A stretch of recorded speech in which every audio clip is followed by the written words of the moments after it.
Big Herc 916, positivity, motivation, never settle for average.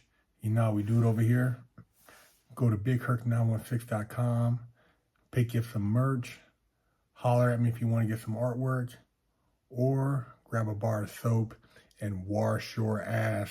Like I said, nobody wants to walk around with somebody that's stinking all the time.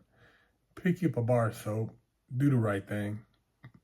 Man, some of these people on the news, man, you know, I stopped watching mainstream media a long time ago, but this news clip popped up on my feed with Joy Reid, and she's trying to explain to the woman who's behind Mothers for Liberty in regards to children's education, and Joy is trying to justify a book that should be shared among young children across America that's relating to a rape and strong sexual content. Check it out. In what context is a strap-on dildo acceptable for public school? That's my question to you. Tell me what the context around the strap-on dildo or the rape of a minor child by a teacher. Hold on a second. No, wait, we're talking about public school. One moment. All right. So now you've asked me questions. Sure. I'm going to answer it. Okay. Well, who is the main character? What's the name of the main character in All Boys Aren't Blue? You're asking me right now. You just gave me very specific information about this book, so you're presenting yourself as somebody expert. It's the gentleman. Hold on. Who's the main character in the book? The main character is the author. What's his name? George, I believe, is his first name. Because you're giving me very specific information that is. You're asking me to remember the name of an author. You just remembered very specific names. Joy. Here's my question. We're talking about strap. You didn't answer my question. No. I'm going to answer your question. Great. I would love to hear that. Absolutely. Well, I'm interviewing you, and you're not interviewing me. So let's just make sure it's a conversation. Okay. Great. So what I'm saying to you is that as you are not an expert in this book, I don't have to be an expert to know that dildos aren't appropriate for public school. I mean, come on, let's get real. This book is a full context story, as you said, of the author's experience. Why is it your right, or a Moms for Liberty activist's right, to say that a parent who wants their child to have access to this book, which gives a personal experience of this author, why doesn't a liberal parent, for instance, or a parent of an LGBTQ kid, why don't they have a right for their child to just have access to this book? Why is it your right to say they can't? So, again, we're talking about incest, rape, and pedophilia. And each parent,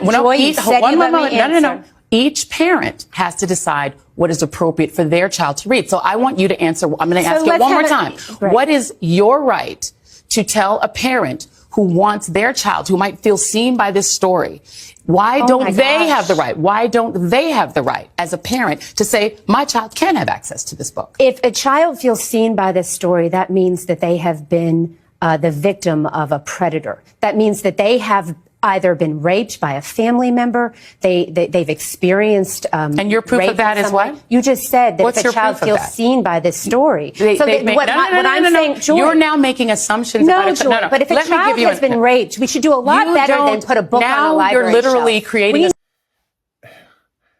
Now, who in their right mind, I don't care who the author is, I don't care what they've won, who wants to expose their child to this type of language? She's trying to tell the lady that she's not an expert.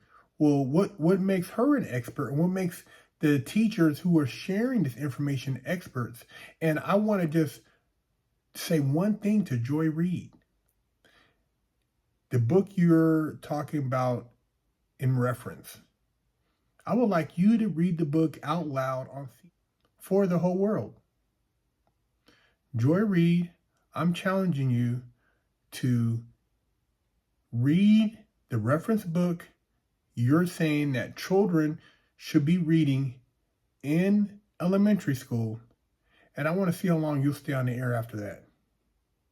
I want to see you make it through 1/4 of the book with a strong voice, so all of America and all of the world can hear this author that you're so bent on sharing with the children of America.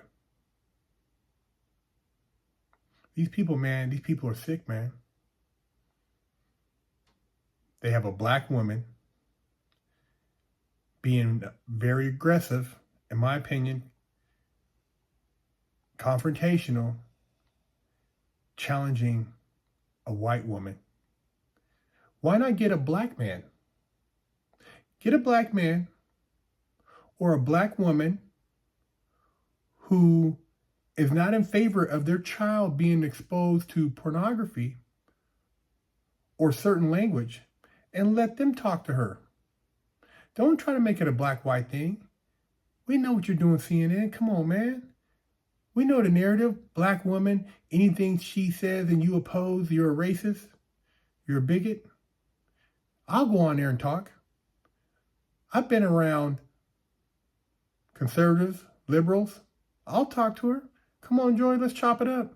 I'll tell you why you don't want to expose that to young children. Because you are in favor, obviously, of taking away their innocence. I know I didn't hear about sex education until junior year of high school. I wasn't hearing about snorting cocaine. I wasn't hearing about shooting heroin. I wasn't hearing about anal sex. I wasn't hearing about anything to do with oral sex, any of that stuff from the teachers. Why don't you more focus on education? Math competency test scores are down. English test scores are down. Most of these kids can't tell the difference between mercury or iron on the chart for science. Why don't you work on that? Why aren't you pushing that? Because you really don't care. You want to push sexuality rather than education because that's what you're getting paid to do. And obviously you ain't got no skin in the game, because if you had a child, you'd want your child to be more competent in math than sex. Or would you like it the other way around?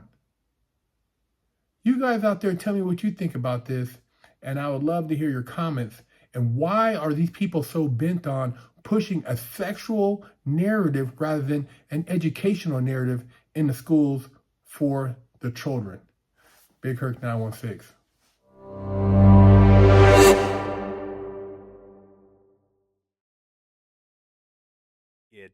Officially, I only got one real spanking my entire life. My mom did the best a 14-year-old could do, raising me with love and instilling values that will last a lifetime. I was a straight-A student and lived to make her happy. So how did I go astray? A horrible stepdad that stole my self-worth and invoked fear turned me into a person that I struggled to overcome. From skateboarding to selling drugs, gang banging in juvenile hall, I got caught the same way many young promising men get caught up. I struggled to find my identity, getting mixed up in shootouts, crime, and the adult entertainment industry. This roller coaster continued as I juggled college, hustling, and Hollywood, eventually catching a federal bank robbery case. I found redemption in prison while serving a 120-month federal sentence and came out a man on a mission. I became a social media influencer with over 500 million views on YouTube and a life coach mentoring people all over the world. This is my journey against all odds. Hello, I'm Big Herc 916. Contact me for life coaching and motivational speaking.